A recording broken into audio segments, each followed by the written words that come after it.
स्नेहिल, आपण बघतो की अण्णा हजारेनंतर एक दुसरा मराठी माणूस असेल की ज्यांनी दिल्ली हादरवलेली आहे, सरकारला घाम फोडलाय, अभिजित दिपके. या 2 दिवसात तू काय अनुभवलंस?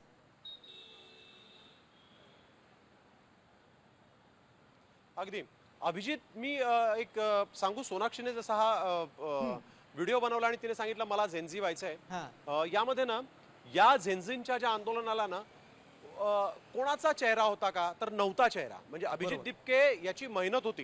कॉक्रोच जनता पार्टी त्यानं स्थापन केली, त्या बॅनर खाली सगळे आले. पण उद्या जर कधी अभिजित दिपके या आंदोलनातून आजारी पडला होता, तो जंतर मंतरवर काही तासांसाठी येत होता, तरी पण हे झेन्झी जे आहेत ना, हे प्रचंड संख्येनं तिथे येत होते गिरीश. म्हणजे सकाळ नाही, दुपार नाही, संध्याकाळ नाही. काही लोक तर कॉलेजला जायच्या नावाने तिथे येत होते, काही लोक कॉलेज करून येत होते, आणि चांगले चांगले पदावर असणारे लोक, दिल्लीमध्ये इंटर्नशिपला येणारे जे विद्यार्थी आहेत, ते आपलं ऑफिस संपल्यानंतर इथं येऊन कचरा उचलत होते. म्हणजे मी अंधेरीमधल्या बॉलिवूडमध्ये काम करणाऱ्या एका प्रोड्युसर सोबत बोललो. दिग्दर्शक होता तो. तर त्याने मला सांगितलं की मी दिग्दर्शक आहे, पण मला आता 4 दिवसांची सुट्टी आहे, आमचं शूट नाहीये, त्याच्यामुळे मी इथे आलो. आणि तो काय करत होता, भला मोठा दांडा घेतला होता आणि त्याला झाडू लावून तो झाडू मारत होता.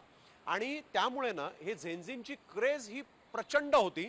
आणि त्या झेन्झींमुळेच हा यश जे ते मिळालं. आणि इंस्टाग्राम जर का तुम्ही स्क्रोल केलं तर त्याच्यावर पण झेन्झींनी किती कल्पनाशक्तीनं या ठिकाणी या आंदोलनाच्या माध्यमातून सरकारला विरोध केला होता, ते पण आपण पाहिलं. लोकपाल आंदोलनासाठी अण्णा हजारेंनी कशी दिल्ली गाजवली होती, त्याचे दिवस पुन्हा एकदा या झेन्झीच्या आंदोलनाच्या निमित्ताने, अभिजित दिपकेच्या निमित्तानं पुन्हा एकदा आठवले. मात्र हा दुसरा मराठी माणूस आहे की ज्यांनी दिल्ली गाजवलेली आहे. स्नेहिल, धन्यवाद.